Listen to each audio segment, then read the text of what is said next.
Many of us are told we're born broken, born in sin, or unworthy of love itself unless we obey the rules and doctrines and dogmas of the church. But what if that's just not true?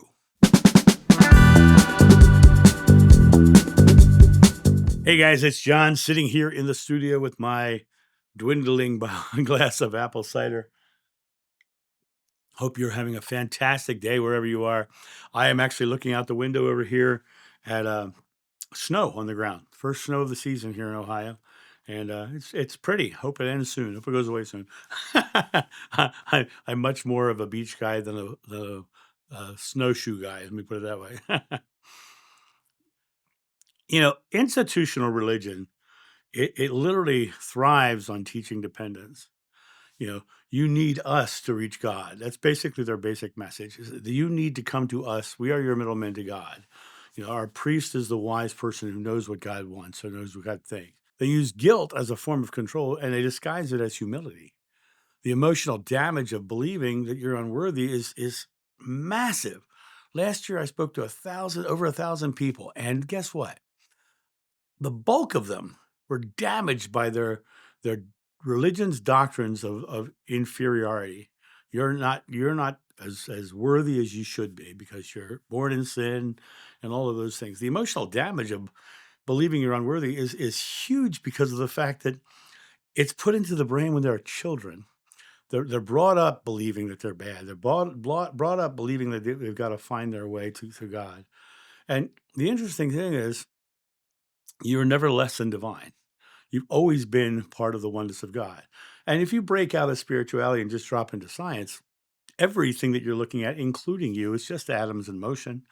And over 90% of an atom is empty space, and the other small percentage is just energy, event, and motion. So we are just an energy, event, and motion. Well, what is the energy? The energy is God. And since I can look at my hand and know that my hand is filled with with atoms, it's made of atoms, I know that this hand is an energy event in motion, and that energy event in motion is literally the energy of God itself, because I am not the energy event in motion, and I am the energy event in motion. I am one with God. I am a consciousness. You know, but the churches and the institutions will use things like original sin to tell you that you're not worthy, and they'll tell you that you're a sinner if you think certain things or do certain things or you love a certain way. And that belief in brokenness creates spiritual passivity. We start to give in and say, yes, sir, yes, sir, yes, Father, yes. We start to disempower ourselves for the doctrines of fear and hide the simple truth of love within us, no matter how it wants to manifest. Recognizing when a belief makes you smaller instead of freer is the key to moving forward in your life, reclaiming that inner authority and awakening as the process of remembering your own connection. Come to that space of realizing that there is an inner authority within you because you're one with God. I often tell people they always think they're unworthy, and I say, "Are you part of God?" And they say, "Well, yes." I said, "What part of God isn't worthy?" Because if you're part of God, there's no part of God that's not worthy. So there should be no guilt. There should be no worthiness issues. And when you remember that you're part of God, and you know that God can't have parts of God that is unworthy, you start to find that you can be more loving. You start to stand in love without needing the validation or approval. There's a spiritual maturity knowing you are your own priest, your own temple, your your own communion. You are already communed. You are already one with. So that is communion. And to live from that innate divine worth instead of earned worthiness. There are lots of ways that you can come to this. Start to realize that when you're saying things that are separate, when you're praying to an external God to give you something, realize that God is within you, that God is one with you. God gives you from your belief about the now, from the I am that I am. Let go of needing the external permission and trust that inner knowing. You don't need to apologize for being yourself. Hey guys, I just wanted to say a quick thank you. This channel has no sponsors and is only run by support from viewers like yourself. If you would like to help keep this channel going, if you enjoy the content on it, then right below this video, there's going to be links down there to different ways to help the channel grow. Or if you have a love of coffee or tea, you can get your coffee and tea at johnsjoe.com, and that helps fund this channel as well. So I just wanted to say thank you again and enjoy the rest of this video. To be fully authentic is to bring to the world God. Because when you're fully authentic, you're not fearful, you're not, and you're present, you're just in that moment of feeling who you truly are in that moment. And sin, the word sin is an interesting word because it means to miss the mark. Well, what's the mark they're missing? The mark they're missing is not being loving. When you're sinning, you're not being loving.